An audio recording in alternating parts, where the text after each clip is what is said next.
យើងមកឆាតកួនត្រឡប់ប្រេងខ្យងហើយគ្រឿងផ្សំមានដូចនៅក្នុងរូបតោះយើងចាប់ផ្ដើម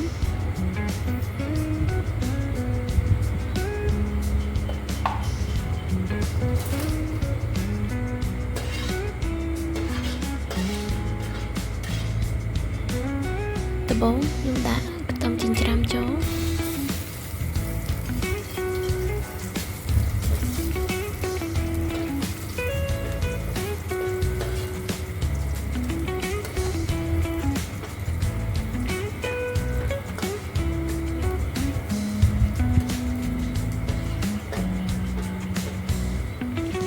ខ្ទឹមក្រហមបន្តិចខ្ញុំក៏ចាប់ផ្ដើមដាក់តកួនចូល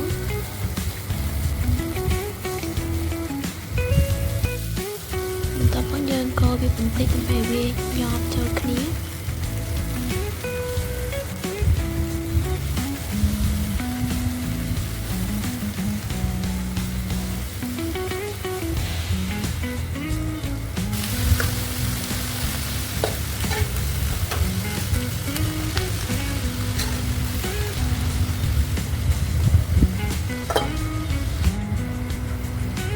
គួររបស់យើងចាប់ផ្ដើមញាប់ចូលគ្នាអស់ហើយបន្តិចទៀតយើងនឹងដាក់គ្រឿងចូលហើយខ្ញុំដាក់ប្រេងខ្យងចូលដាក់ស្ករសនិងដាក់ម្សៅស៊ុប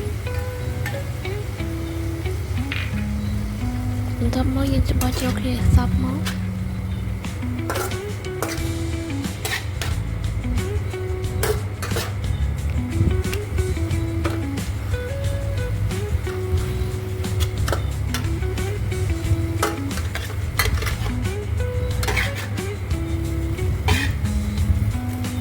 គឺថាឆារបស់យើងគឺទំនងខ្លាំងមែនតើ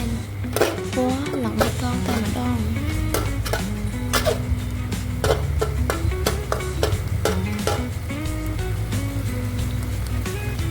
ឥឡូវយើងចិនហើយបងប្អូនឥឡូវយើងចាប់ផ្ដើមលូដាក់ចានអរគុណបងប្អូនសម្រាប់ការទស្សនាវីដេអូនេះជួយ Subscribe និង Like ម្នាក់មួយផងហើយ